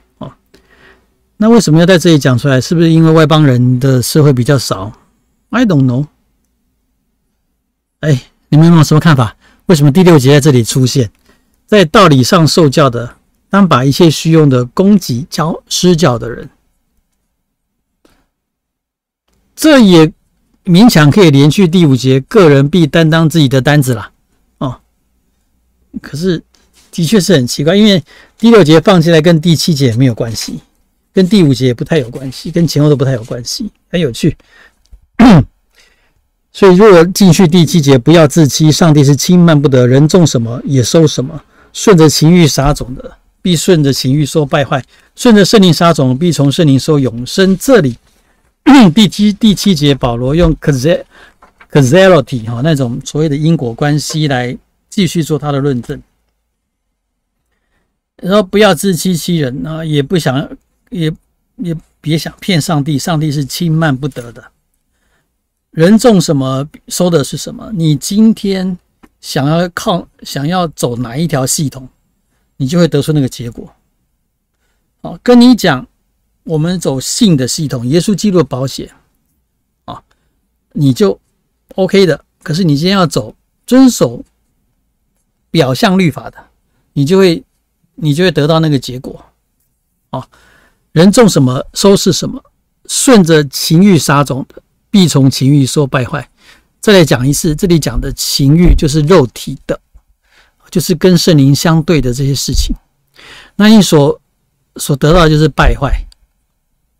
所以我说我前面说很可惜，保罗用的例子是一个失败的辩证啊。他讲情欲的事情就是那一整串烂事情，那个是连非基督徒、非犹太教徒都看得出来是烂的事情。那你干嘛举这些例子？这是可惜的。那这里很特别的是，顺着圣灵撒种的，必从圣灵收永生。你不觉得他的对仗是奇怪的吗？一个是情欲去跟圣灵对仗，对不对？然后情欲所收的是败坏，然后对仗圣灵所收的是永生。败坏跟永生有没有对仗啊？你真的得去思考保罗在讲的是什么。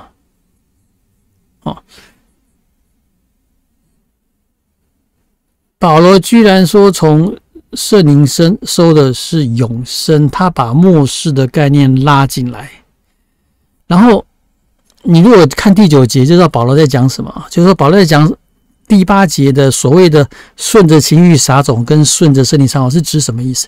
第9节就讲清楚，第9节说我们行善不可丧志，若不灰心，到了时候就要收成了。所以保罗在讲的是我们的作为，我们的行为。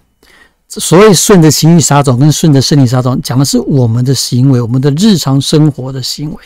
那这里就非常的令人惊讶了，astonished， 等于保罗在讲我们日常生活的行为是跟末世息息相关的，跟末世的概念息息相关的。永生嘛，你怎么会把你这有限的 everyday life 连接到 eternal life？这两个不同的 category， 两个不同的系统，你顺着情欲，顺着世界，顺着肉体的世界的，你所收的结果是败坏的。那我把它想的是有限的，你所收的结果是有限的，就属这个世界的，还有它停止一天的，等于是没有价值的。可是你顺着圣灵的，你所行的，顺着圣灵撒种所行的，你到时候所收的就是永生 eternal life， 永恒的生命。所以他直接讲去末世，直接讲去永恒的概念。那却不是什么奇特的路径。就是说你是顺从圣灵过日子，你的生活你是连接到末世，连接到永恒的。你并不是经过什么灌顶、开眼，经过什么灵修特别的这样冲到，所以你得到永恒，不是，是你的 everyday life， 你的早上起床吃喝拉撒拉撒睡，你的放屁，你的 whatever， 你是顺着圣灵引导的，这是连接到 eternal life， 连接到永恒的。可是如果一样，你这些早上起床吃喝拉撒睡是顺着情欲的，顺着世界的价值的，你至终最后得到的也是有限的，也是败坏的。我有讲清楚吗？我一直不喜欢去把它论证成你做好事跟你做坏事。我现在要讲的是，你两边都是做好事，好不好？这样去理解比较对。你两边都是做好事情，你两边都做很好的吃喝拉撒睡。可是如果你是圣灵的这个系统，你是连接到 eternal life； 如果你是世界价值这个系统，你是连接到败坏的。我有讲清楚吗？所以我们行善不可丧志，不可灰心，若不灰心，到时候就收成了。这个会跟前面还是有关系的。前面一直在讲的就是说，你们不要增进，不要那个25章，25章哪里？收那么快，收到不见了。你们不要增进，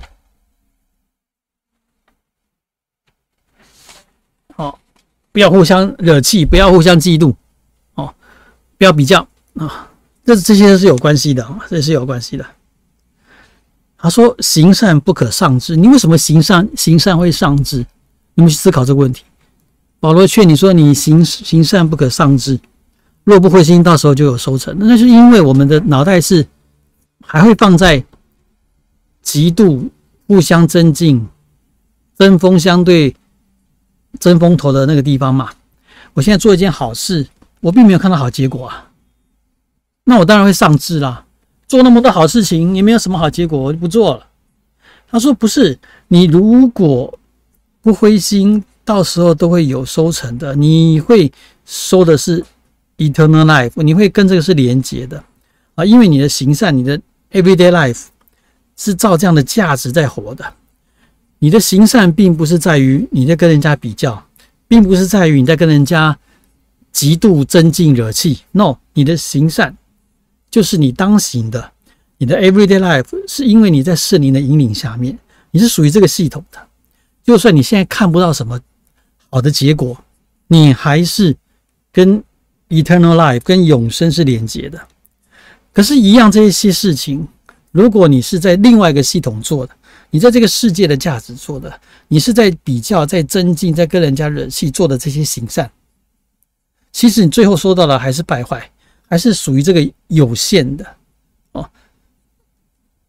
它不是量的问题，它是质的问题。我常说属基督教的东西，你都要从质去看，那不是量的问题，它是质的问题所以它从有限进入无限它从那种会败坏的进入永恒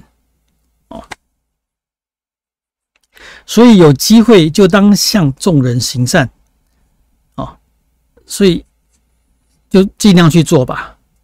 你不可以因为你行善没有好的结果就丧志。他说有机会就当向众人行善，那向信徒一家更当这样。哎呦，有区别哦。这当然是有区别了。我们当然是由近而远，由内而外在实践我们的信仰所以说当向信徒一家，等于是向弟兄姐妹像弟兄姐妹，你更要行善。那对自己的家人就更要行善。有时候我们基督徒都会对别人好，对自己人不好那就表示我们在做一些算计。可是我们的行善却不应该有一些算计，我们的行善是因着我们在圣灵的引导下面，因着我们是凭着圣灵，因着我们是应当这样去做的。可是本来就应该由近而远，由内而外这样去实践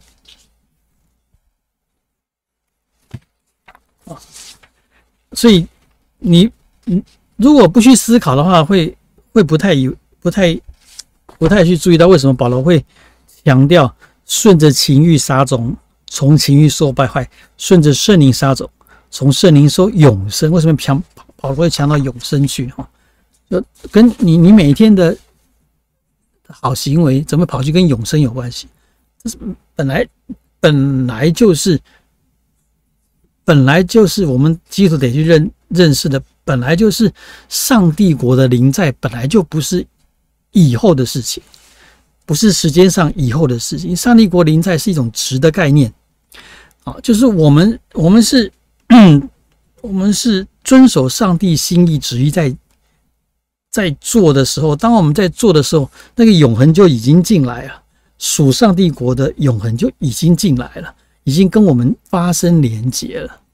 那是因为我们的生活实践，我们在这个有限世界的生活实践是照上帝国的价值在做的，那这个就已经连结起来了哦。所以你的 everyday life 跟永生本来就连接起来的哦。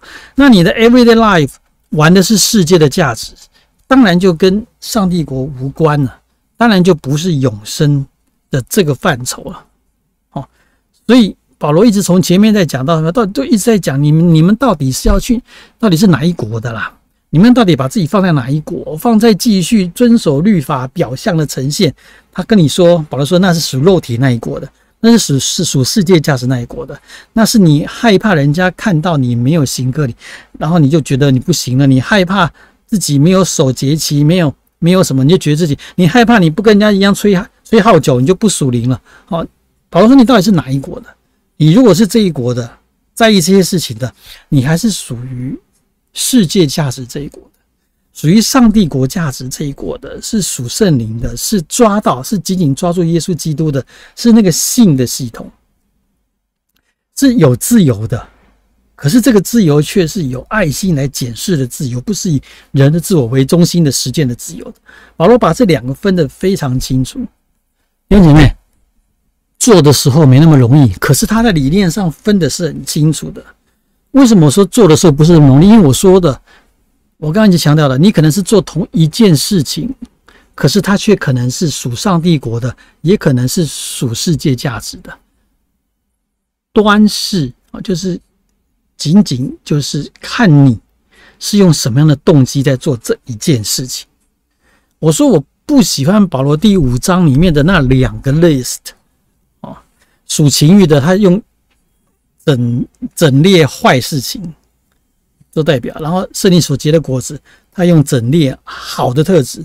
就如果说这一个失败的辩证嘛，因为属世界属肉体也有我们看来是表面是好的事情，只是坏的动机，或者说是世界的价值去做的，所以它就变败坏了，它就变成属世界的我就觉得这个辩证是失败的啦。好，我讲太多次了。好，所以第10节，有机会当向众人行善就是时时刻刻无时无刻不行善，相信信徒一家更是这样，更要行善。哇，第6章最后一段咯，请看我亲手所写给你们是何等大为什么？因为保罗有眼疾，眼睛不好通常保罗会有他的代笔者。罗马书提到的那个替保罗写信的是谁？保罗不是有一个代笔的吗？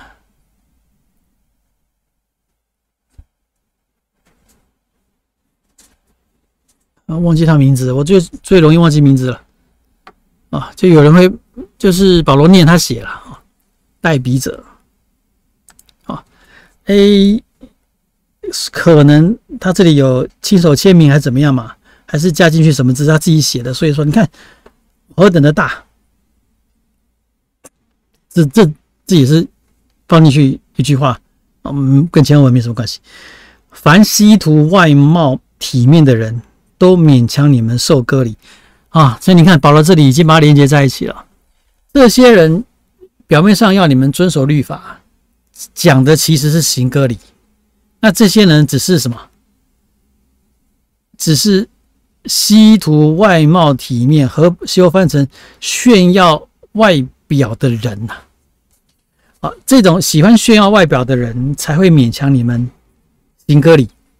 所以保罗是真正的把这些人，他的敌对者是连结在他们是主张要守律法，并不是守整套的，只是守那些表象的表象的律法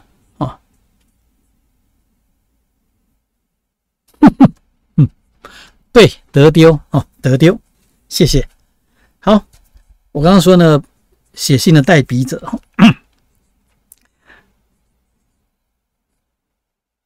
受十字架逼迫，他们那些受割礼的，连自己也不守律法。好哟，有没有？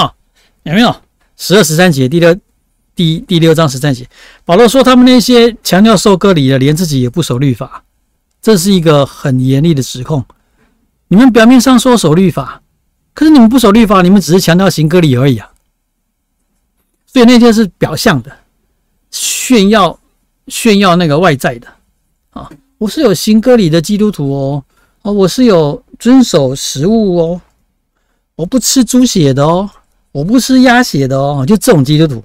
保罗说你们根本就没有在遵守律法，你们只是在玩这种表象的东西而已。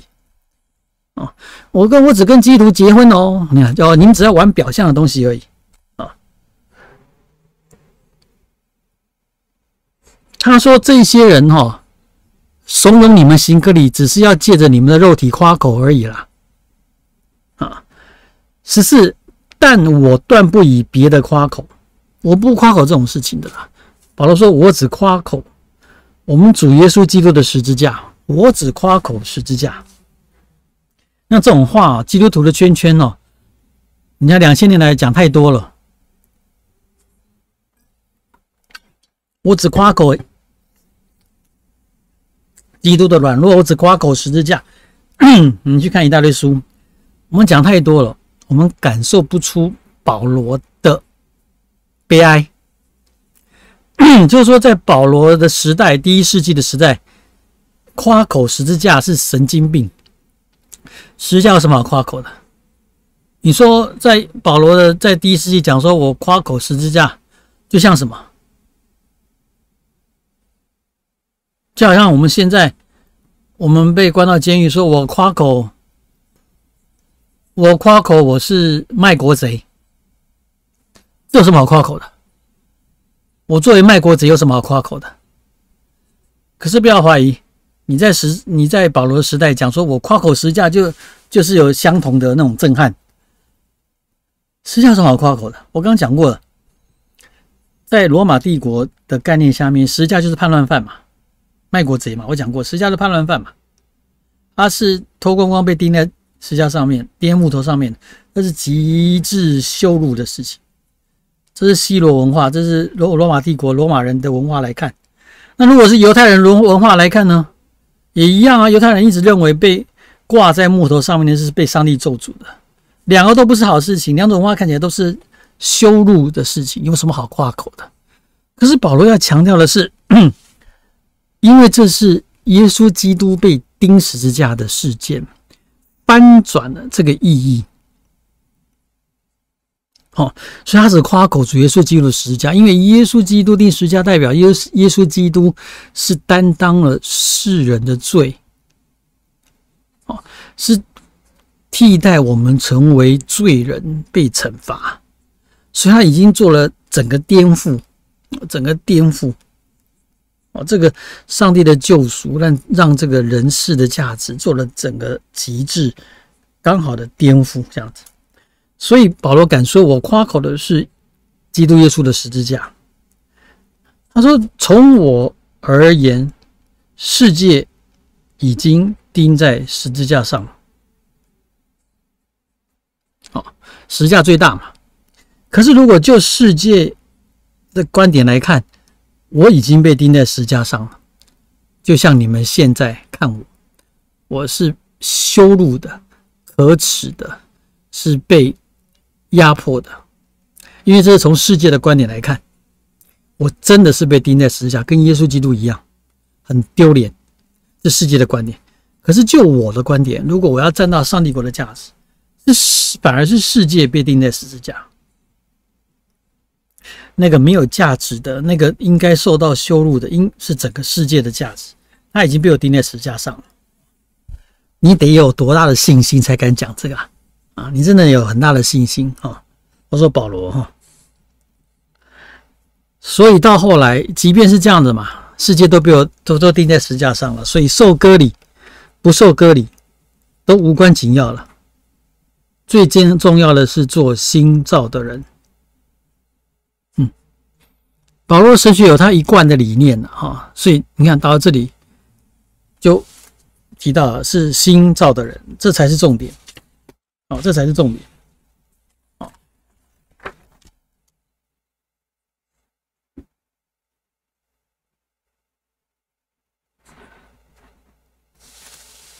如果还在那边强调行割礼，强调那表象的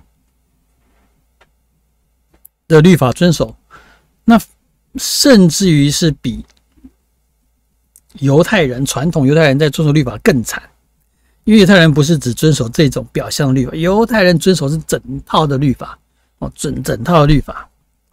可是保罗要提醒这些加拉太的信徒，你们是新造的人，在圣灵里面你们是新造的人，已经不用在乎行割礼或不行割礼了。那个已经是一个新的概念，不再是用行割礼来代表你是亚伯拉罕的子孙，你们是新造的人，所以有行割礼不行割礼都已经不在乎了，都已经不是重点。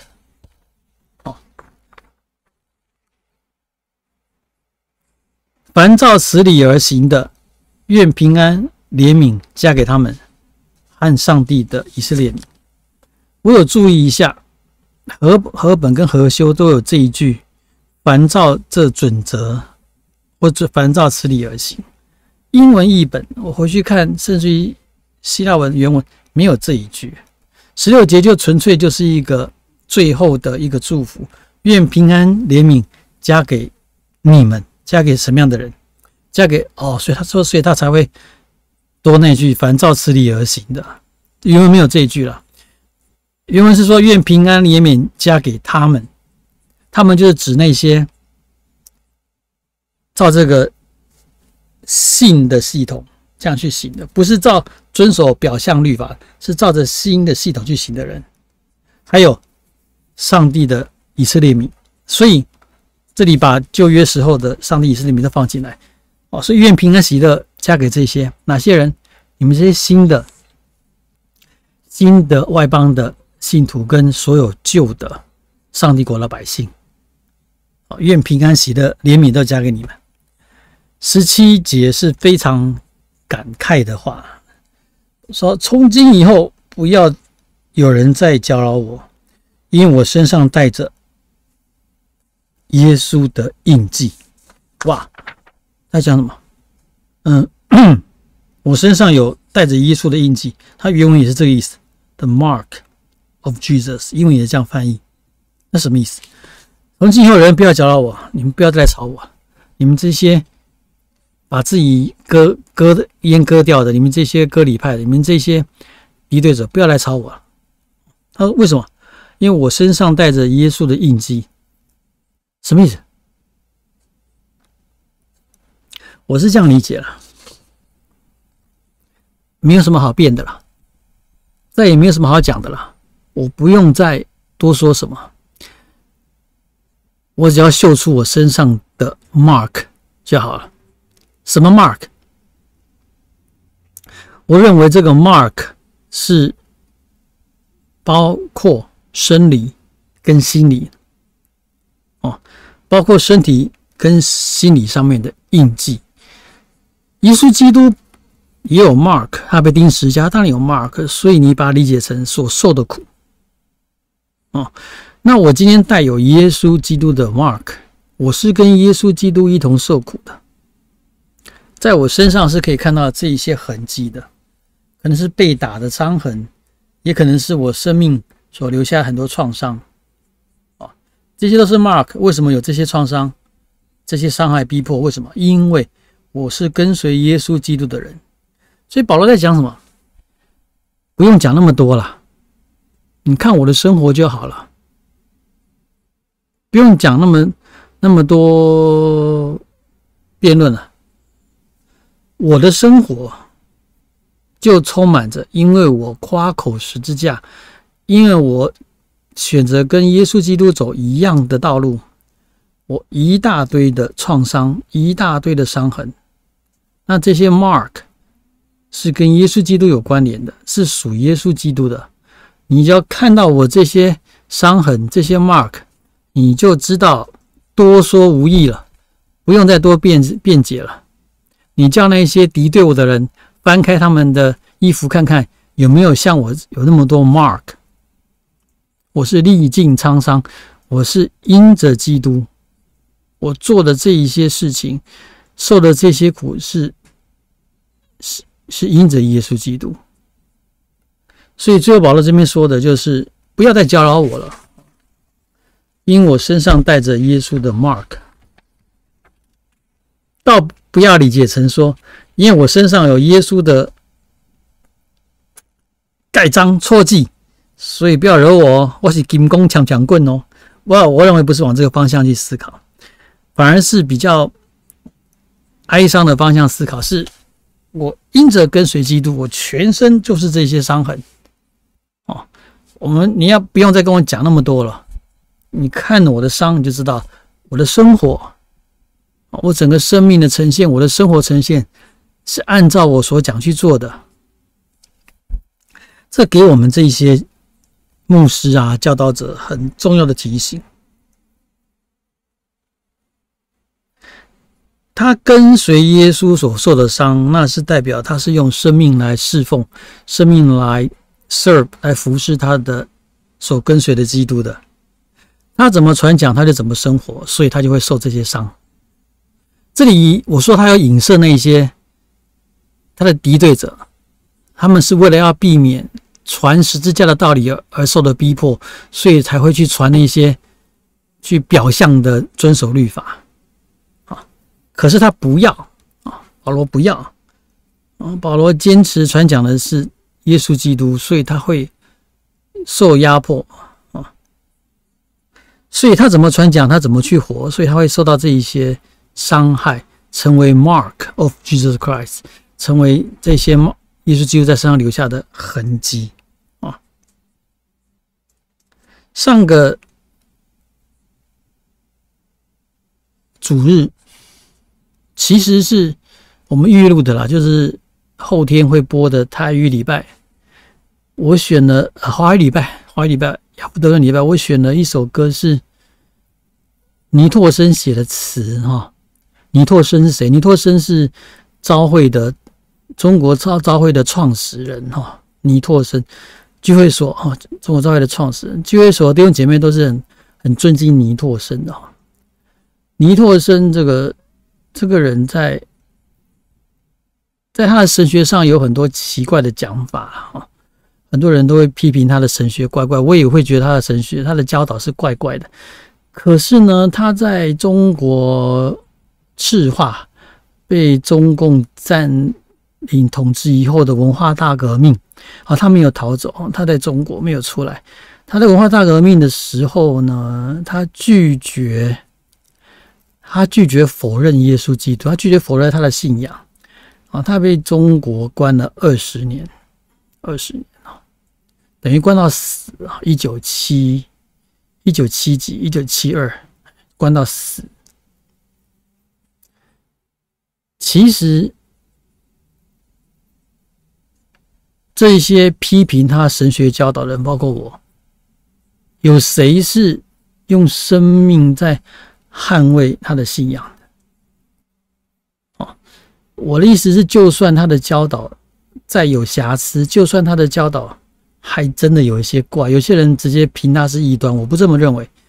就算他的神学教导再有瑕疵，可是他是按照他的教导去活的，就是他是坚持他的信仰去活的，他的身上也一定带有耶稣基督的 mark，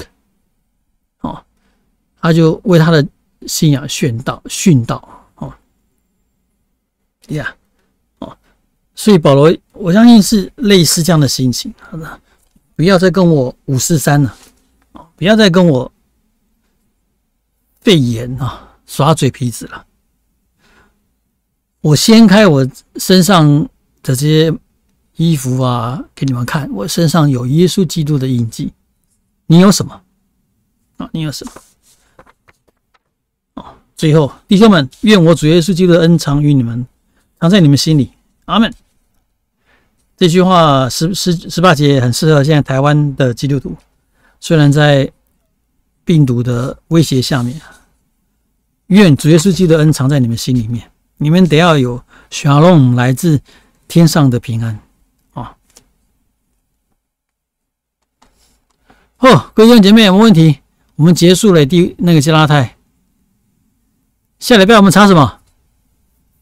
写下来好不好？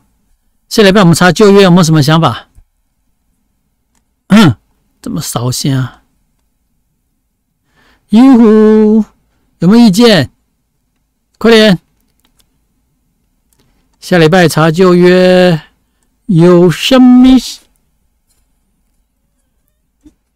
看法没有？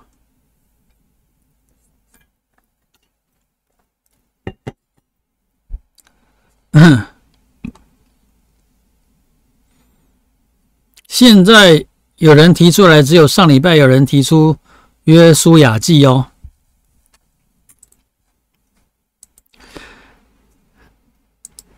有没有别的看法？约书亚记一共24章。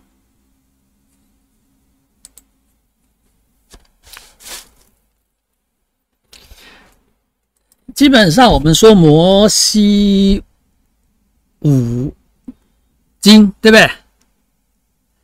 在19世纪末20世纪初的时候，有人那些学者，因为他们是比较是走那个经文批判，形式批判，他们认为应该是摩西六经，他们把约书亚也放进去啊，摩西六经。这个纯粹是没有犹太教传统的想法。犹太教很清楚的，创世纪、出埃及记、利未记、民数记跟申命记，这是妥拉，这个是属于律法书的妥拉。约书亚是先知书，是属于先知书。那犹太人的观点是这样看。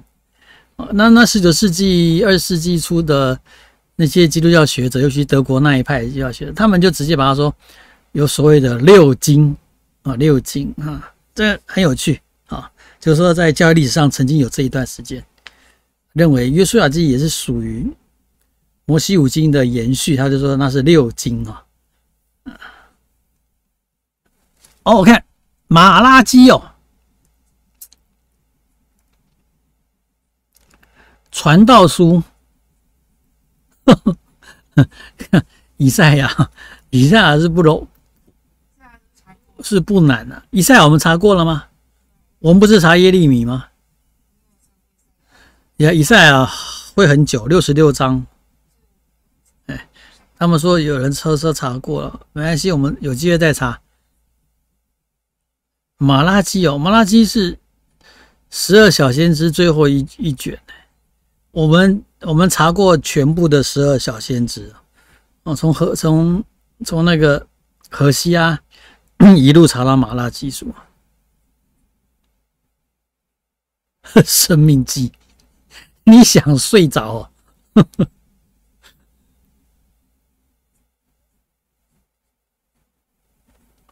对了，以赛亚书查过了。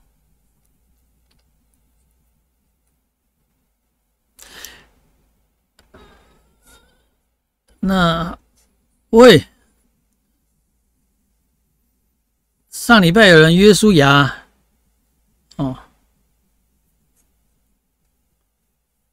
快点！约书亚是没有查过啦，可是重点都是在讲打仗，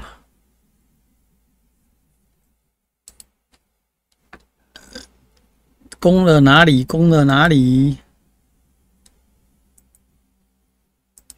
占领了哪里，然后怎么样击败上？要吗？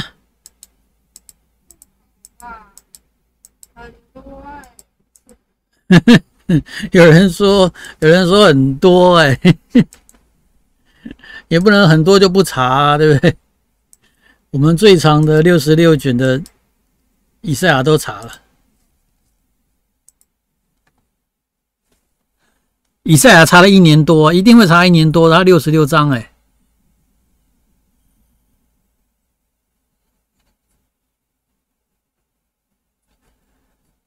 好啦，约书亚啦哈。虽然24章，可是我不会用24个礼拜去查哦，因为它有很多是可以，我们把它放在一起，我们只有理解个它的概念就好哦。不过约书亚有一开始跟后面有一些东西是需要细查的，有些东西是蛮值得讨论的，细查的哈。可以，我们来查约书亚。约书亚在基督教的学者的观点就属于历史书了啊。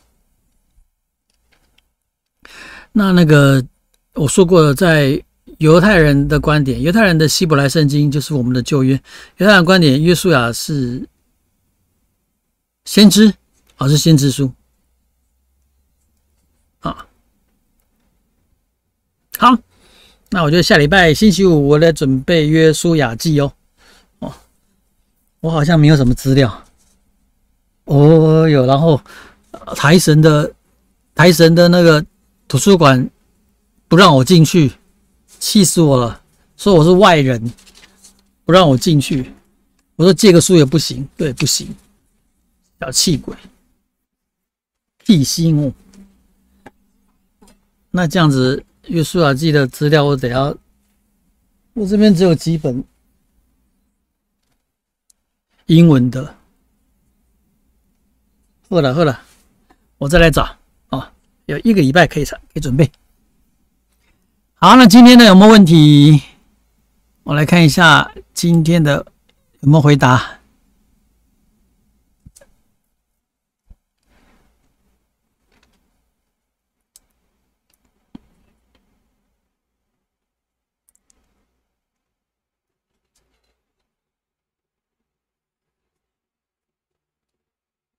好像都回答了呢。